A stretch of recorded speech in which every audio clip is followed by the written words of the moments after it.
인기 예능 프로그램에 한 목회자 가정이 소개되면서 뜨거운 관심이 모아졌습니다. 젊은 나이에 갑작스럽게 간이식 수술을 하게 된 아들 조충현 강도사의 사연은 보는 이들을 안타깝게 했는데요. 하지만 오랜 세월 병마와 싸워온 가족에게 이 시간은 불행이 아닌 주님의 은혜를 알아가는 감사의 시간이었습니다. 아픔과 고난의 끝을 축복으로 고백하는 믿음의 가족을 만나봅니다.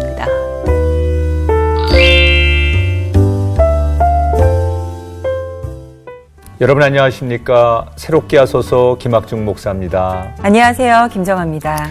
사람이 여러 가지 고난과 어려움이 찾아오면 누군가를 원망하게 되고 그렇죠. 또 불평하고 낙심하는데 모든 인간이 가지고 있는 본성이겠죠. 목사님도 그러시나요? 저도 그럴 거요. 좀 위로가 되는 것 같네요. 사실 저도 좀 무슨 어려운 일이 생겼을 때 감사보다는 불평을 먼저 하게 되는 게 사실인 것 같아요. 네, 모든 사람들이 다 그럴 텐데 오늘 새롭게 하소서에서 만날 이분들은요. 그런 상황을 만났지만 그것을 믿음이라고 하는 틀 안에서 이겨내면서 감사하고 그리고 하나님 앞에 오히려 더 가까이 다가가신 귀한 분들을 오늘 만나 뵈려고 합니다. 한 가정이신데 어서 오세요. 반갑습니다. 안녕하세요. 네, 안녕하세요. 반갑습니다. 우리 조희창 목사님 가정이신데 우리는 항상 여자를 대우하거든요. 그럼요. 그래서 사모님부터 본인 소개를 좀 해주시죠. 네, 저는 조희창 목사님 아내 되는 홍순복입니다. 홍순복 사모님. 네, 반갑습니다. 네. 목사님. 저는 부천에 있는 W 진병원 원목으로 섬기고 있는 조희창 목사입니다. 네, 병원 사역을 하시는 분, 조 목사님. 또 아드님 되시죠? 예, 저는 살아있게 국제제자훈련원에서 사역을 하고 있는 조충현 강도사입니다. 두 조 씨의 한 분의 홍 씨. 그러네요. 아니 근데 보시는 시청자분들 중에 잠깐만 이 가족분들 어디서 낯이 많이 있는데 라고 생각하시는 분들이 있으실 것 같아요. 최근에 또 인기 버라이어티죠. 예능 프로그램에 좀 출연을 하셨어요. 어떤 프로그램이었죠? 함께 해주십시오. 그 프로그램에. 방송 이후에 뭐 인터넷 검색창에 이제 목사님과 뭐 이렇게 이름을 치면 이제 연관 검색어라는 것도 이제 막 뜨고 그래서 화제가 됐었는데 아마도 그분들도 예능 프로그램을 하면서 목사님 집 가정을 방문하는 것은 흔치 않았을 거예요. 그렇죠. 이렇게 들어가 보니까 이 집이 목사님 가정인데 뭐 이러면서 이제 나름대로 느끼는 게 있었을 텐데 자 어떻게 해서 우리 이제 목사님은 또 목회자가 되셨고 이런 가정을 만드셨을까 좀 궁금해서 좀 지나간 이야기로부터 시작을 해볼게요. 우리 조 목사님이 언제 목회자가 돼야 되겠다 이렇게 결심을 하셨습니까? 제가 이제 1961년도에 초등학교 5학년이었습니다. 61년도에 태어나신 건 아니고요. 그때 초등학교 5학년이셨어요. 가정에 불행이 찾아왔습니다. 43살밖에 안 되신 어머님이 6남매를 놓고서 세상을 떠나셨습니다. 초등학교 5학년 때 목사님. 그런데 저희 집안은 아주 유교 집안이고 종갓집으로서 제사가 많습니다. 근데 아버님께서 그전에는 전혀 교회를 허락하시지 않았거든요. 그런데 막상 어머님이 세상을 떠나시자 6남매를 측은히 보신 것 같아요. 그래서 교회에 나가는 걸 허락하셨습니다. 그리고 또 이제 직접적인 동기가 된 것은 중학교에 들어갔는데 마침 미션 스쿨이었습니다. 중3 때인데 그때 교내에 부흥회가 있었는데 부흥회 은혜를 받았습니다. 그때 눈물 콧물 흘리면서 하나님 제가 주의 종이 되겠습니다 하고 서원을 했습니다. 중학교 때요. 그 서원을 하나님 들으신 것 같습니다. 그렇게 동기가 됐습니다. 중학교 3학년 때 은혜를 받으시고. 그리고 6남매 중에 몇째세요? 제가 넷째인데 아들로는 셋째고요. 옛날에 뭐 6남매 다 기본적으로 그렇죠. 이렇게 또 아니 그리고 늘 제사를 지내던 집안에서 예. 초등학교 때 어머니 돌아가시고 교회를 다니시고 목사님이 되겠다고 서원까지 하셨어요. 중학교 때. 예, 예. 그렇게 하시고 정말 목회자가 되셨어요. 그리고 나서 사실 대부분의 이제 목사님들이 첫 사역지는 예. 가장 잊혀지지 않는다고들 하시는데 그렇습니다. 예. 첫 사역지는 어디셨나요? 그때 예, 신학교 채 졸업하지도 않고서 초청을 받았습니다. 네. 그래서 그때가 1974년 11월인데 시골 교회에서 초빙을 받았습니다. 네. 그래서 무조건적으로 내려갔습니다. 그때 나이가 25살밖에 안 되는데 아마 시골에 가난한 목회자가 되겠다. 사도 바울처럼 네. 이런 전도자가 되겠다는 그런 마음 하나 가지고 내려갔었습니다. 내려갔다는 데는 어디까지 가신 거예요? 그것이 저 전북 이제 김제시 금구면이라고 하는 네. 면소재지로. 예. 그럼 이제 그곳에서 첫 사역을 하시고 계속해서 이제 옛날에 우리 목사님들은 이게 목회지를 불러주는 대로 계속 옮기셨어요. 예, 목사님도 그렇습니다. 몇 번의 그런 경우가 있으셨죠. 거기서 이제 5년을 마치고 충남 당진에서 초청을 받았습니다. 네. 그래서 무조건 또 올라오셨어요. 갔습니다. 네. 친구 올라오시고. 그리고 최정도 들기도 전에 또 부여에서 또 초빙을 받았습니다. 네. 그래서 또 이게 하나님의 부르심인가 생각하고 무조건 또 순종했죠. 네. 충청남도 부여를 갔다가 또 김포공항 입구에 있는 공항교회라고 하는데 네. 거기까지 올라가게 되었어요. 조금 더 올라오셨고. 네. 거기서 또 얼마 동안 목회를 하다가 저 경상도 울산에서 또 초빙이 들어왔습니다. 그래서 또 한참 내려가셨고. 또 내려갔습니다. 네. 내려갔습니다. 거기서 한동안 재미있게 목회를 했었는데 또다시 이제 부천에 올라오게 됐습니다. 그 다음에 또 인천광역시 네. 옹진군에 있는 장봉해리문이라고 하는 곳이 있습니다. 그것은 이제 지적장애인 시설인데요. 네. 거기도 원목으로 오라고 하는 이제 초빙을 받게 되었거든요. 그리고서 거기서 사역을 마치고 지금 현재 제가 섬기고 있는 W진병원의 원목으로. 그럼 올해로 목회 지금 하신 지가 몇 년째십니까? 아마 제가 40년이 넘는 것 같습니다. 네. 40년은 넘는데 더 이상 네. 세고 싶지 않아요.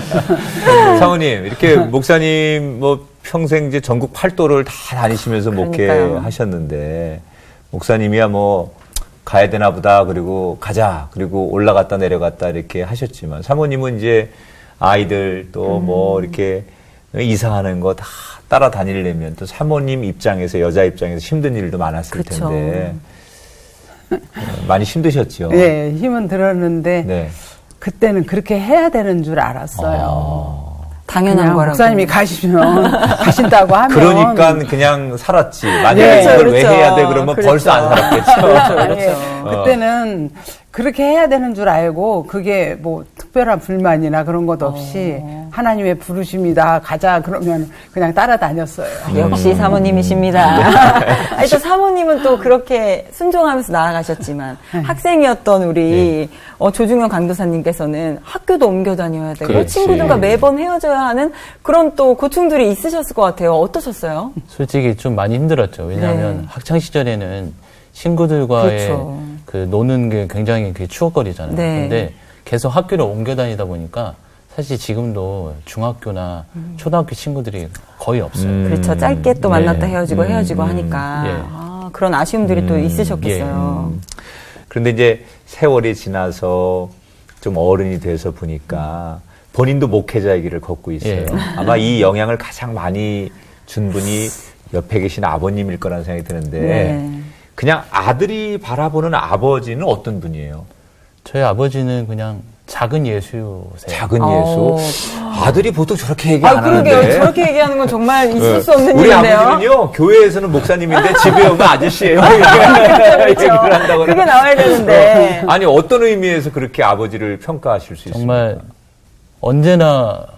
성도들을 사랑하고 언제나 성도들을 위해서 자기의 모든 걸 다 헌신하셨어요.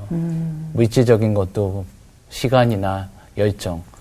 옆에서 보면은 참 힘들 수도 있을 텐데 불구하고 참 열심으로 주의 일을 섬기셨던 것 같아요. 대부분의 자녀들은 그런 걸 보면, 아니, 아빠는, 집사님한테는 그렇게 하시고, 나한테는 이렇게 안 하고, 이렇게 하는 게 대부분이거든요. 예. 그런 생각은 안 하셨어요? 사실 그때 당시에는 했죠. 그때 사실 당시에는. 원망스럽기도 했는데, 네. 이제 제가 목회자가 돼 보니까 그 마음을 알겠더라고요. 네. 아버지가 어찌 보면 그래 너 목사해 이렇게 말씀하신 거 아닌데도 불구하고 목사가 되는 길을 지금 들어오셨잖아요. 예. 왜 내가 목회자가 돼야 되겠다 이렇게 결심을 하시게 됐는지. 제가 목회자로 결심을 하게 된 거는 사실 조금 군대에 갔을 때였어요. 근데 고등학교 때 이제 선교단 활동을 하면서 네. 그때 하나님을 경험을 하고 신학교를 가야 되겠다라고 이제 결심을 했어요. 네. 신학교를 갔는데 그 당시만 해도 내가 목회자로서 이렇게 사역을 하겠다라는 것보다 하나님을 좀 알고 싶었어요. 네. 근데 이제 군대에 갔을 때 제가 이제 군종병 생활을 했었는데 네. 이제 초소를 다니면서 제가 초코파이를 나눠주면서 기도를 네. 했었어요. 근데 제가 그 다니면서 많은 예수님을 모르는 우리 병사들이 저한테 기도를 해달라고 이렇게 얘기를 하는 거예요. 네. 근데 그때 하나님 저 마음 가운데 한 영혼에 대한 그런 마음을 주셨어요. 그리고 내가 이제 목회자로서 하나님을 섬겨야 되겠다라고 결심을 하고 신대원에 입학을 하게 됐죠. 그 젊은 군인들 동료들을 보면서. 그렇죠. 사실은 정말 한 영혼을 향한 그 뜨거운 사랑 때문에 이제 신학대학원까지 가시게 되시고 신학을 전공하시게 되셨어요. 그러면 졸업을 하시고 나서 사역을 어떤 일들을 좀 주로 하셨나요? 졸업을 하고 나서 지금까지 사랑의교회 국제제자훈련원에서 있었어요. 네. 근데 사실 사랑의교회 제가 국제제자훈련원에 가게 된 계기도 제가 신대원 때 저희 아버지께서 저희 가정 형편이 그렇게 등록금을 줄 수 있는 형편이 안 됐는데 그때 때마침 1회 옥하늘 장학회의 장학생으로 제가 뽑히게 됐어요. 네. 그래서 그때 하나님 제가 이런 큰 사랑을 받았는데 언젠가 사랑의 교회 성도님들을 섬길 수 있는 국제제자훈련원이라는 곳에 가서 이렇게 사역을 하고 싶습니다라고 이렇게 서원을 했는데 제가 신대원 마치면서 바로 사랑의 교회로 이렇게 청빙을 받게 됐어요. 본인이 기도한 대로 결국 기도한 대로 하나님께서 이루어 주셨어요. 사역을 하면서 아버지의 사역에 비하면 아직은 짧은 기간이지만 가장 보람되고 기뻤던 순간을 떠올리면 언제였던 것 같습니까? 제일 기뻤던 순간은 제가 제자훈련을 1년 동안 이래 후연생들과 함께 이렇게 말씀과 기도로 이렇게 후연을 하는데 그 후연생들이 지금은 이제 교회에 이제 중직자가 돼서 순장이 돼서 또 다른 순원들을 섬기는 그 모습을 보면서 저렇게 성장하는 모습을 보니까 되게 감사하고 기쁘더라고요. 네. 그러니까 마치 자녀가 성장하는 걸 보는 것처럼 그런 뿌듯한 마음이 있으셨나 봐요. 이렇게 가족 모두가 정말 순종하는 마음으로 하나님 나라 확장을 위해서 달려가고 계신데 그런 과정 가운데 좀 견디지 못할 힘들고 어려운 일들도 좀 종종 있으셨을 것 같거든요. 사모님 뭐 그런 일들은 없으셨나요? 네, 그게 바로 저희 아들이 많이 아팠어요. 우리 아드님 강도사님이 어디가 좀 많이 아프셨었나요? 간 이식 수술을 했어요.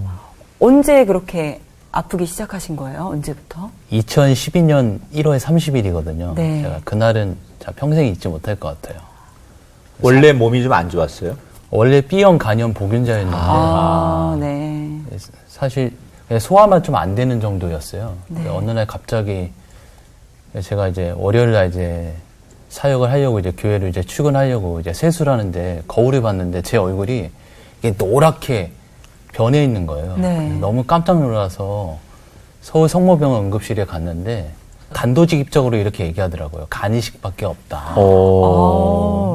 아니 그럼 그 전까지도 그런 전조 증상이나 그런 것들은 없으셨어요? 그냥 소화가 안 되는 정도? 그러니까 워낙 사역이 많으니까 스트레스도 받을 수 있고 피곤하니까 그냥 약간 신경성인가 위험인가 이렇게 생각을 하고 대수롭지 않게 여겼는데 갑작스럽게 그 길로 바로 입원을. 예. 근데 어쨌든 간에 그 상태에서는 의료진들의 판단에는 간 이식밖에는 지금 방법이 없는. 예. 네. 그때 우리 목사님 사모님은 섬에서 목회를 네, 하고 하고 계셨다고. 계셨어요. 그러면 장봉도라는 섬에서 있었어요. 아드님이 그렇게 병원에 입원했을 때 떨어져 계셨는데 네. 소식 듣고 그럼 배를 타고서 예.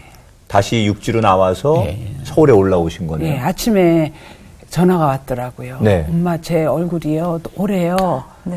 그럼 얼른 병원에를 가야 되지 않냐 그랬더니 병원에 왔다고 이제 소식이 왔더라고요. 네. 그래서 저도 배 시간도 정해져 있잖아요. 네네. 그러니까 배를 타고 부랴부랴 이게 무슨 일인가 하고 제가 네. 나왔죠. 네. 나와서 병원으로 갔어요. 그랬더니 가자마자 의사 선생님이 하는 말이 네. 지금 간 기능이 정상적으로 되어지질 않습니다. 그러면서 저보고 대뜸 간 이식밖에는 방법이 없대요. 네. 그러니까 저는 이게 무슨 말인가, 마른 하늘에 날벼락이고 네. 꿈인가 할 정도의 네. 그런 충격적이었죠. 그러면서 하는 말이 곁을 떠나지 말라고 그래요. 그건 또 무슨 얘기인가 그랬더니 간성 혼수가 올 수 있다고. 그 위급하다는 얘기죠. 예, 위급하다는 얘기죠. 네. 간성 혼수가 오는 것을 지켜봐야 대처를 하니까 옆에서 잘 지켜보라고 그렇게 얘기를 하더라고요. 네네. 사실은 아픈 기억을 좀 떠올리게 해서 죄송하긴 한데 수술의 그 과정 이야기를 좀 들려주실 수 있으실까요? 어떠셨나요? 저 입원한 지 한 17일 정도 지났어요. 그때가 2월 16일 정도 됐으니까 그때에 뇌사자 간을 받을 수 있게 되었어요. 네. 워낙에 응급 상황이니까. 그렇죠. 1월 30일에 네, 입원해가지고. 입원을 하셔서 2월 예, 16일에 16일에. 수술하는데 처음에는 황달이었던 그 모습이요. 얼굴이 온몸이 검게 변하더라고요. 그러더니 그 2주간 동안 나중에는 청색이 되더라고요. 완전 진짜 보면은 어떻게 해야 좋을지 모를 정도로 네. 마음이요. 진짜 찢어지는 거죠. 네. 네. 그런데 마침 그래도 뇌사자 간을 만나서 2월 16일에 수술을 했어요. 네. 그리고 수술하고 병원, 중환자실에 들어가서 있자, 1인실에 들어가서 있는데 면회 시간이 돼서 가서 보니까 그 얼굴이 해같이 빛나요. 그 진짜 퍼렇던 얼굴이. 네.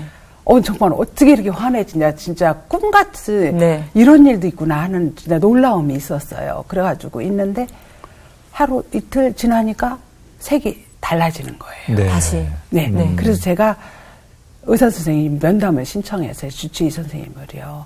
선생님 이게 어떻게 된 거냐. 제가 볼 때는 그렇게 얼굴이 좋았는데 다시 나빠지는데 그랬더니 선생님이 하는 말씀이 거부 반응이 온 건지 아니면 문맥이 막혀서 지금 자기들 소견으로는 간 문맥이 막혀서 그런다고 그래서 간 문맥 수술을 해야 됩니다. 그 문맥이라는 건 혈관을. 예, 혈관은 가장 큰 혈관, 네. 간의 가장 큰 혈관인데 그래서 해야 된다고 그랬더라고요. 그래서 빨리 그럼 해주시라고. 그래서 그날이 주일이었는데 한 3일 후 정도 됐죠. 20일쯤 됐을 거로 생각하는데 그날 오후에 저녁 때 수술을 들어갔어요. 네네. 그런데 6시간 정도 그 시간에 그때는 걸리더라고요. 네. 그래서 벼랑간의 전광판에서 이름이 없어진 거예요. 네. 그래서 깜짝 놀래가서 밖으로 뛰어나가니까 마침 수술실에서 나와서 중환자실로 가더라고요. 가는 그 모습이요. 보통 때도 체격이 좀 컸죠. 완전히 배는 되게 커가지고 얼굴도 띵띵 붓고 부어서. 온몸이 부어가지고요. 네. 진짜 볼 수가 없을 정도의 모습을 하고선 중환자실로 이제 들어갔어요. 네. 이제 수술하고 났으니까 의사 선생님 면담이 또 있잖아요. 그래서 의사 선생님을 만나는데 이 선생님이 하는 말씀이 수술실에서 수술을 하고 피가 흘러가는 걸 다 보았는데 네. 간이 이걸 받아서 온 실핏줄에 퍼져줘야 되는데 네. 그 기능을 안 합니다. 안 맞았던 안 거네요. 하는 거예요. 거부 반응이 그러니까 일어난 거예요. 그러면서 이 선생님이 어떻게 말씀하시는데 이렇게 당황도 하고 말씀을 제대로 못 하시는 거예요. 네. 그러니까 그날이 주일날이라 큰형, 둘째 형 가족들이 다 와 있었어요. 그러니까 형들이 선생님을 한쪽으로 이렇게 모시고 가더라고요. 네. 가서 큰형이 그렇게 했다고 그러더라고요. 우리는 하나님을 믿는 사람입니다. 생명은 하나님께서 주관하시는 걸로 믿고 있으니까 현재 상황을 정확하게 말씀해 주십시오. 이렇게 얘기하니까 의사 선생님이 하는 말씀이 가망이 없습니다. 준비하십시오. 그렇게 형들한테 말했다고 와서 저한테를 이야기를 하더라고요. 엄마의 입장에서는 그 진짜 눈에 넣어도 아프지 않은 그쵸. 아들이 그렇게 허망하게 이제 마지막이라는 얘기를 들었을 때 뭐 인간적인 절망 그리고 그 마음 아픔은 표현할 수 없었을 텐데 그 당시 그 얘기를 들으시면서 어머니 마음은 어떠셨을까? 예, 정말 하늘이 무너지는 것 같더라고요. 믿어지지도 않거니와 그렇다고 해서 얼마 동안 앓은 것도 아니고 딱 2주 앓고 네. 그런 준비하라고까지 얘기하는데 의사 선생님이 그렇게 말씀을 하셨다고 그랬더라고요. 간도 없지만 간이 있다 하더라도 지금 상황에서는 그 몸이 폐까지 물이 꽉 차고 수술을 할 수 없는 지경이라고 그렇게 말씀을 하시더라고요. 네. 그런데 정말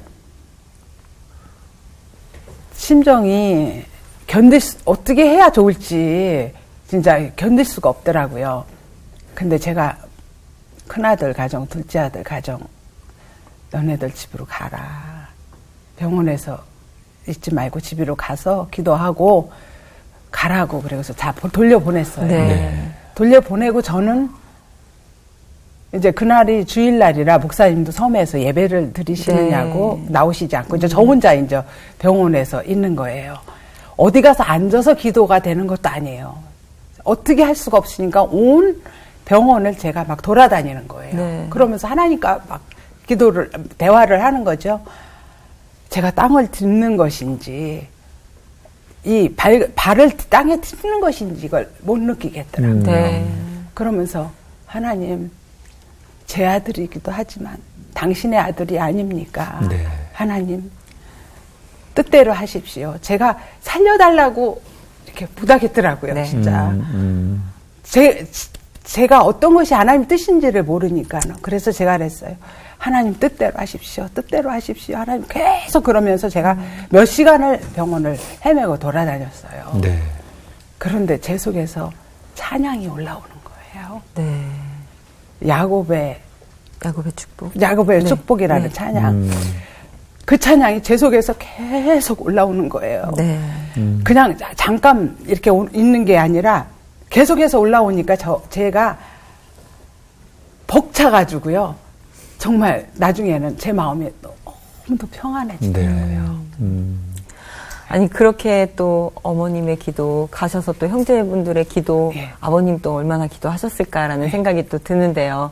그런 또 수술 과정을 거쳐서 어찌됐든 지금 보기에는 건강해 보이세요. 저희가 보기에는. 근데 그런 어려운 시간들을 지나서 지금 이런 모습으로 저희 앞에 또 오시고 새롭게 와서 시청자분들을 만나셨는데 그때 수술을 하시고 또 혼자 중환자실에 계셨을 때 강도사님의 마음은 어떠셨나요? 되게 평안했어요. 처음 이제 수술실에 들어갈 때가 아직도 생각이 나요. 수술실 들어갈 때는 홀로 들어가잖아요. 그렇죠. 가족들도 누구도 같이 함께하지 못하는데 근데 들어가는데 그때 제 안에 평안이 있었어요. 왜 평안이 있었냐면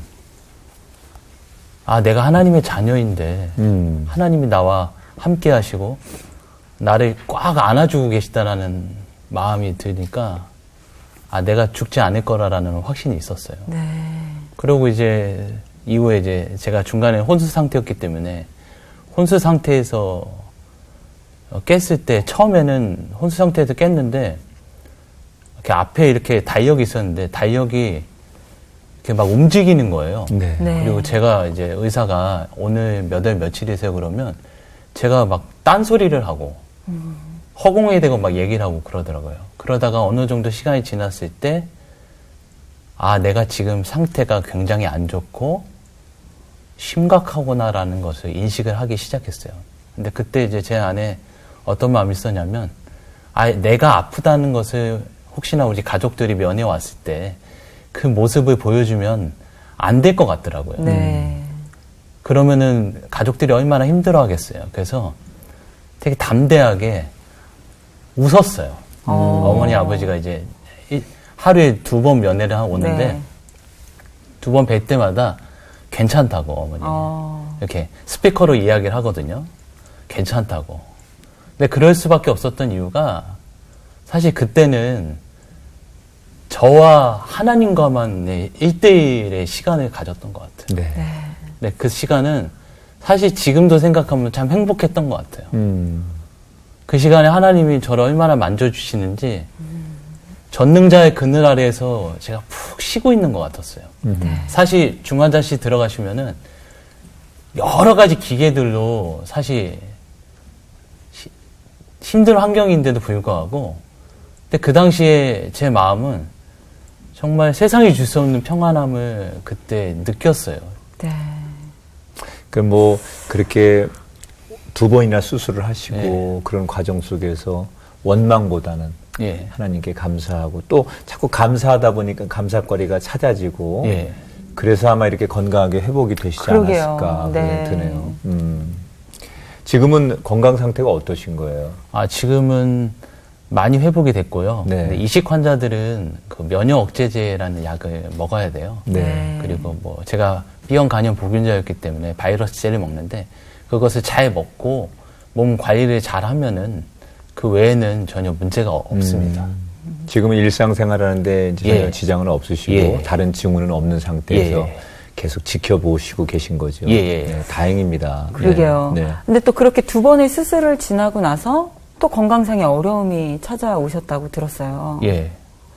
합병증이 많이 왔었어요. 그러니까 이식 환자들한테는 합병증이라는 게 오는데 대부분 오는 게 여러 가지가 있는데 사실 근데 저는 이식 환자들이 걸리는 합병증을 거의 다 겪었어요. 네. 사실 2017년 2월 마지막 주까지 그 합병증을 치료하느냐고 입원을 했었는데 네. 간 문맥이 좁아져가지고 그 좁아진 혈관을 늘리는 시술을 했고 근데 그 시술을 하다 보니까 또 옆에 있던 담도가 막혀가지고 그 담도를 늘리는 시술도 하고요. 네. 그 다음에 면역력이 너무 안 좋은 상태에 있다 보니까 폐렴이 왔었어요. 네. 근데 그 폐렴이 너무 심하게 와가지고 사실 조금 위험했어요. 위독했어요. 근데 그때 당시에 제가 폐렴이 얼마나 심했냐면 제 몸이 44kg까지 내려갔었어요.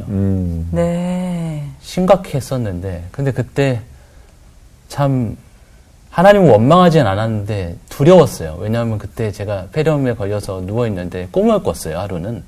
꿈을 꿨는데 꿈속에서 제가 가족들한테 유언을 하는 꿈을 꾼 거예요. 근데 그 순간 너무나 공포감이 죽음의 공포감이 너무나 엄습해와서 저도 모르게 저희 어머니한테 빨리 목사님 아는 목사님 오셔서 나한테 좀 기도 좀 해달라고. 네. 내가 그 죽음의 공포가 너무나 심해서 내가 그것을 그 두려움 때문에 내가 못 살겠다고. 네. 그러니까 폐렴 때문에 아픈 게 아니라 그 죽음의 공포가 몰려서 그게 너무 힘들어서 그때 목사님이 오셔서 기도를 해주셨는데 그러고 나서 사실 평안함을 찾았어요. 그랬군요. 그러니까 그런 생사의 고비들을 넘기면서 네. 하나님에 대한 믿음의 확신과 예. 그리고 또 그런 과정을 통해서 이 건강, 신앙의 고백 이런 것들이 다 지금 열매로 나오게 된 거잖아요. 예. 근데 목사님 입장에서는 이제 아들이 아파서 생사의 갈림길에 있는 것도 괴롭지만 또 5년 동안 그 잘 건강을 지금 회복해서 오고 있는데 어쨌든 간에 아들이 아픈데 부모가 병원비라든지 치료비 이런 것들을 감당을 해야 되잖아요. 근데 목사님 네 분은 아주 어렵게 교회를 또 섬기고 계셨을 거고 5년이라면 결코 짧은 시간이 그렇죠. 아니고 수술비, 치료비가 만만치 않았을 텐데 그 많은 재정적인 비용을 어떻게 감당하셨을까? 그 많은 그 수술 비용, 치료 비용에 대해서 전혀 고민을 안 했습니다. 예. 너무 많은 액수이기 때문에 완전히 내려놓았습니다. 돈을 생각하지도 않았고요. 네. 그런데 이상스럽게 하나님께서 역사하시더라고요. 사랑해. 참 사랑의 교회에 너무 많은 빚을 졌습니다.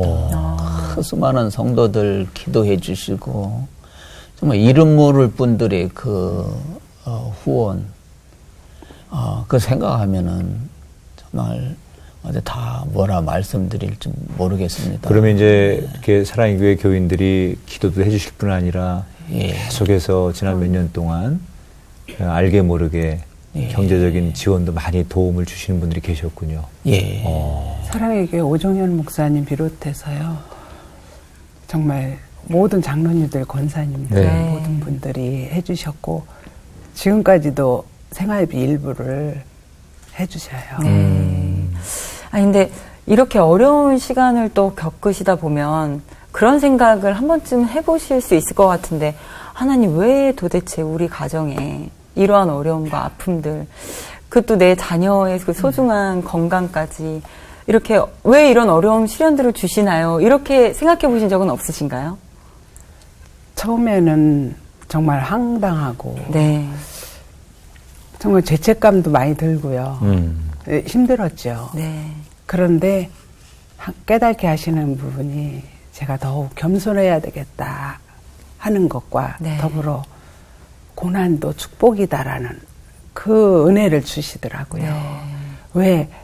내가 고난이 있으니까, 내가 어찌할 수가 없으니까 더 하나님 안에서 하나님 의지하고 정말 제 속에 그 갈급함이 정말 뜨겁게 일어나더라고요. 네. 그래서 고난도 축복이다. 하나님이 주시는 축복이다. 그렇게 생각했습니다. 목사님도 같은 마음이셨나요? 예, 이런 시련 아픔을 통해서 하나님께서 저에게도 겸손을 들려주시더라고요. 네. 어느 가정인들 아픈 자녀를 두지 않은 가정이 없고요. 혹은 장애나 아니면 사별하는 그런 가정이 없겠습니까? 근데 그전에는 그걸 깊이 생각하지 못했는데 이 아들이 아픈 다음부터는 저 사람이 당한 일이 바로 내가 당한 일이구나. 더 겸손해지고 더 다른 가정들, 다른 분들이 그 고난, 역경, 그 슬픔이 더 가까이 다가오게 되더라고요. 네. 그리고 또 하나의 은혜는 이 5, 6년 동안 투병하면서 참 끊이지 않는 그 하나님의 사랑의 손길, 수많은 성도들을 통해서 베풀어 주시는 그 기도, 사랑, 이걸 생각할 때 고난의 날수보다 축복의 날수, 또 위로의 날수가 훨씬 더 많다.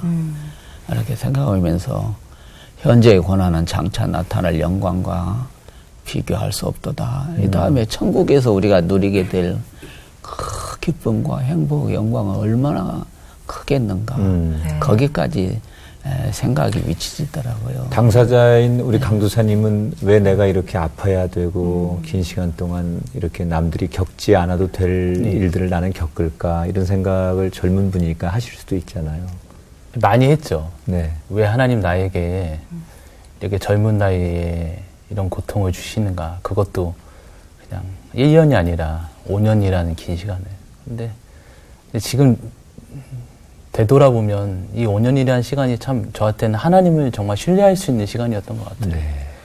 결국에는 제가 목회자로서 하나님 앞에 쓰임 받을 텐데 이 과정들을 통해서 하나님께서 나만 신뢰해라.